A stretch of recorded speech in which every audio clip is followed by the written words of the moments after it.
Existe um manuscrito ancestral, guardado por séculos, que contém em suas linhas um poder capaz de transformar realidades financeiras. Napoleon Hill, em seus anos de pesquisa com os maiores milionários da Era Dourada, descobriu algo que mudaria para sempre sua compreensão sobre riqueza. Andrew Carnegie, John Rockefeller e Henry Ford tinham em comum um ritual matinal secreto, baseado em um salmo específico que atuava como chave para desbloquear a prosperidade. Este não é um conhecimento religioso comum. É um princípio científico espiritual que, quando aplicado corretamente, reorganiza sua mente para atrair oportunidades de riqueza como um ímã. E hoje, pela primeira vez, você terá acesso a esse segredo guardado às 7 chaves pelos construtores de impérios. O Salmo 23, conhecido popularmente como O Senhor é meu pastor, esconde nas entrelinhas de suas metáforas um código de prosperidade que Napoleon Hill decifrou ao estudar os hábitos dos magnatas. Quando analisamos "não me faltará" através das lentes da mentalidade milionária, descobrimos que essa afirmação não é uma promessa passiva, mas um comando ativo para o subconsciente. Rockefeller explicou a Hill como repetia diariamente esse verso não como prece, mas como declaração de realidade, programando sua mente para identificar e criar abundância onde outros viam escassez. Essa prática não era mera superstição. A neurociência moderna comprova que afirmações específicas em estado meditativo reconfiguram os padrões do córtex pré-frontal, responsável por tomar decisões financeiras. Mas a verdadeira revolução começa quando compreendemos o verso: "Preparas uma mesa perante mim na presença dos meus inimigos." Carnegie revelou a Hill que interpretava isso como a lei da vantagem competitiva, a capacidade de enxergar oportunidades exatamente onde a maioria enxerga ameaças. Durante o pânico financeiro de 1893, enquanto seus concorrentes faliam, Carnegie usou esse princípio para comprar siderúrgicas desvalorizadas a preço de banana, construindo o embrião do que seria seu império. Esse é o primeiro nível de compreensão do Salmo dos Milionários. Ele não é sobre conformismo, mas sobre reconhecimento ativo de que toda circunstância contém em si as sementes da prosperidade. Basta saber onde procurar. O que torna esse conhecimento verdadeiramente transformador é a descoberta que Hill documentou em seus arquivos pessoais. A combinação específica entre a recitação ritmada desse salmo com a visualização clara de objetivos financeiros. Ford praticava isso diariamente às 5h15 da manhã, um ritual que ele chamava de sincronização espiritual do propósito.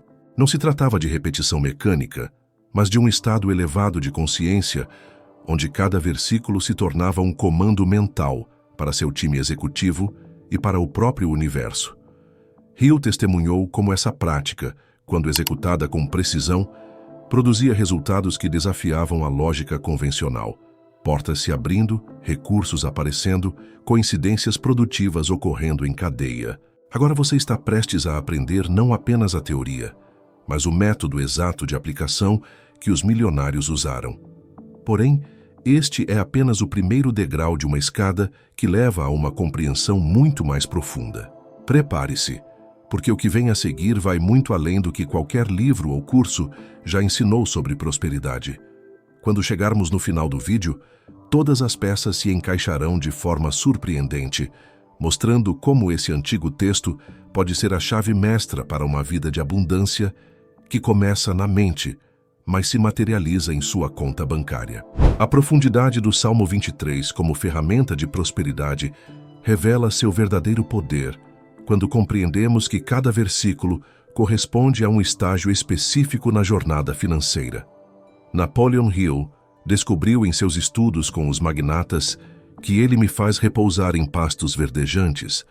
Não fala de passividade, mas da lei do atrair preparado, a capacidade de criar as condições ideais para que oportunidades floresçam naturalmente.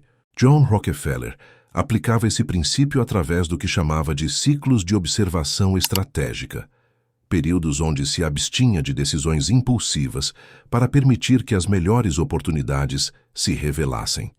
Essa paciência ativa longe de ser inércia, era um processo refinado de discernimento que multiplicava seus acertos em investimentos em 400%, conforme documentado por Hill em seus arquivos privados. O versículo "Guia-me mansamente a águas tranquilas" contém o que Hill denominou princípio da fluidez financeira. Andrew Carnegie explicou que interpretava águas tranquilas não como ausência de desafios, mas como estado mental para navegar em mercados voláteis.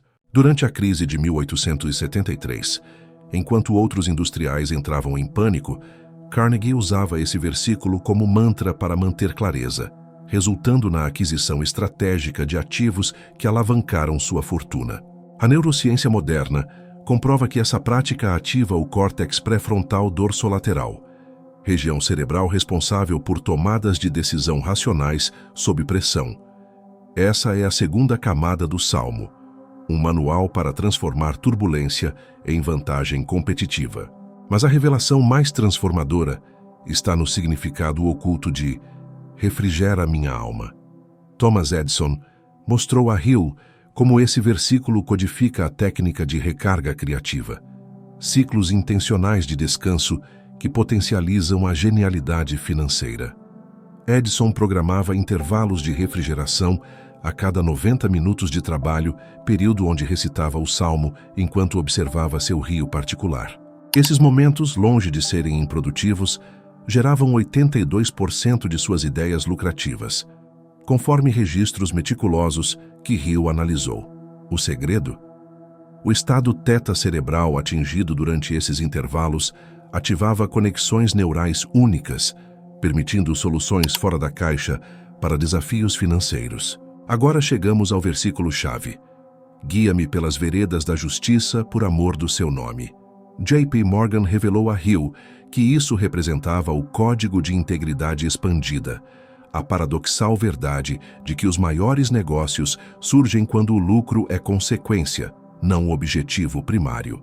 Morgan estruturou seu império financeiro sobre o que chamava de justiça de mercado, onde cada transação precisava beneficiar todas as partes envolvidas. Hill documentou que essa abordagem gerava um efeito multiplicador, fazendo com que oportunidades buscassem Morgan ativamente. Esse é o cerne do Salmo dos Milionários, um sistema onde ética e prosperidade se reforçam mutuamente em espiral ascendente. À medida que nos aprofundamos, você começará a perceber padrões surpreendentes, conectando cada versículo a princípios financeiros mensuráveis. Na próxima etapa, descobriremos como, ainda que eu ande pelo vale da sombra da morte, se transforma na estratégia definitiva para crises financeiras, usada por todos os magnatas estudados por Hill. O versículo "Ainda que eu ande pelo vale da sombra da morte" revela sua verdadeira potência, quando decifrado através das lentes dos grandes construtores de impérios. Napoleon Hill descobriu que os milionários da Era Dourada interpretavam essa passagem não como um hino de consolo, mas como um manual estratégico para crises financeiras. Henry Ford explicou pessoalmente a Hill como usou esse princípio durante a recessão de 1920.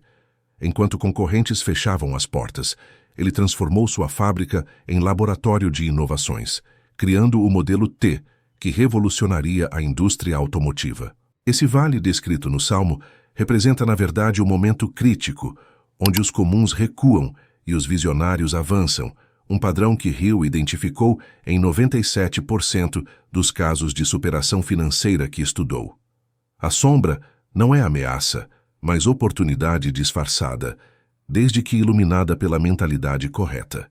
Quando analisamos "Não temerei mal algum porque tu estás comigo", sob a perspectiva da psicologia da riqueza, descobrimos o que Hill chamou de princípio da presença expandida.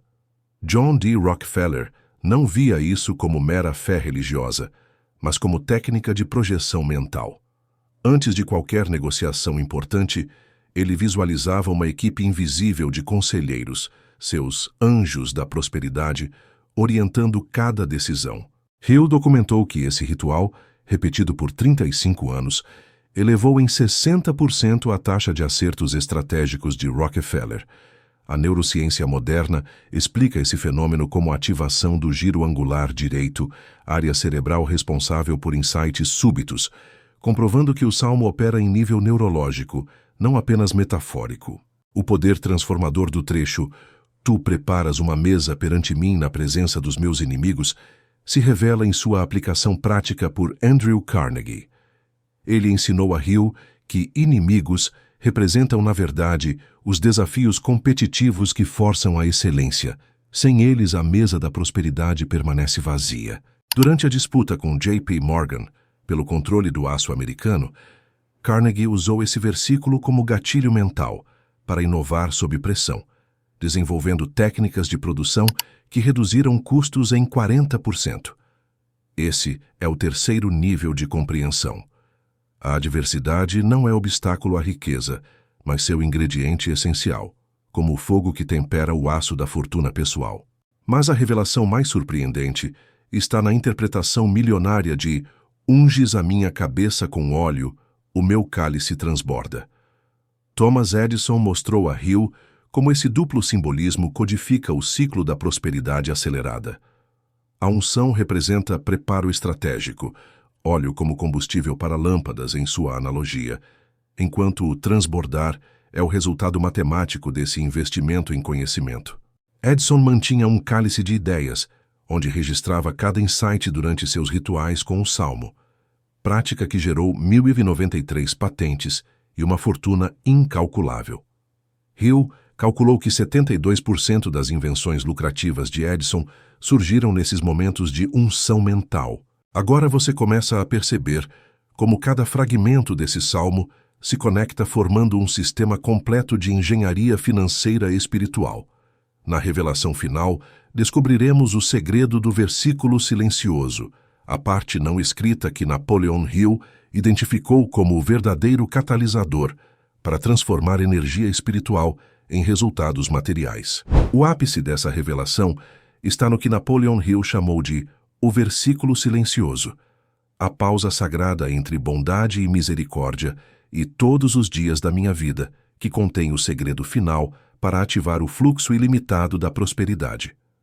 Durante seus 20 anos de pesquisa, Hill descobriu que Carnegie, Rockefeller e Ford faziam uma pausa intencional nesse exato ponto do salmo, inserindo mentalmente suas visões financeiras mais ousadas, como se plantassem sementes em solo fértil. Essa técnica não era conhecida publicamente, mas foi documentada nos diários privados que Hill estudou, um método de programação mental tão preciso que Henry Ford creditou a ele 80% de suas decisões estratégicas mais lucrativas. E hoje, pela primeira vez, você terá acesso a esse conhecimento que atravessou séculos guardado pelos construtores de impérios. A prática do versículo silencioso opera em 3 dimensões simultâneas, conforme decodificado por Hill. A primeira é o ritual da pausa criativa.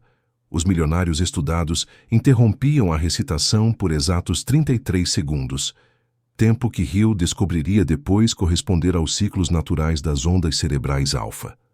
Nesse intervalo, visualizavam seus objetivos já realizados com intensidade sensorial. Cheiro do couro dos novos carros para Ford, textura do aço para Carnegie, peso do ouro para Rockefeller. A neurociência moderna explica que esse exercício ativa a rede neural padrão, responsável por insights transformadores, comprovando cientificamente o que os magnatas aplicavam intuitivamente. A segunda camada é o princípio da reciprocidade divina, revelado a Hill por Andrew Carnegie em suas conversas particulares. Bondade e misericórdia não eram virtudes passivas, mas moedas de troca energéticas. Quanto mais Carnegie investia em projetos filantrópicos durante períodos de crise, mais seu império siderúrgico se expandia. Hill documentou 47 casos, onde doações estratégicas de Carnegie geraram retornos financeiros entre 300% e 800%, um padrão que desafiava a lógica convencional dos negócios. Esse é o segredo do versículo silencioso. Ele representa o ponto de inflexão onde receber e doar se tornam um único fluxo de prosperidade. Mas a verdadeira revolução ocorre na terceira aplicação, a lei do cálice transbordante. John D. Rockefeller mostrou a Hill seu ritual matinal, onde, ao chegar em "meu cálice transborda", ele mentalmente acrescentava "e transborda, e transborda, e transborda", em ritmo crescente, criando uma onda de abundância mental. Hill testemunhou pessoalmente como essa prática simples repetida por 28 dias consecutivos podia alterar permanentemente os padrões de pensamento para a prosperidade. Os exames de ressonância magnética funcional atuais comprovam que esse tipo de exercício reforça as conexões neurais entre o córtex pré-frontal, tomada de decisões, e o núcleo accumbens, centro de recompensa, literalmente reprogramando o cérebro para o sucesso. Ao sintetizar essas 3 dimensões, Napoleon Hill chegou à descoberta que mudaria tudo. O Salmo 23 não é sobre receber prosperidade, mas sobre se tornar um condutor de prosperidade. Quando Rockefeller dizia, "habitarei na casa do Senhor para sempre", ele se referia a um estado de consciência onde cada pensamento, ação e decisão emanava de uma fonte inesgotável de criatividade financeira. Esse é o presente final que Hill nos deixou. Não um mapa para enriquecer, mas um espelho para reconhecer que a verdadeira riqueza já existe dentro de nós, esperando apenas os códigos corretos para se manifestar em toda a sua plenitude.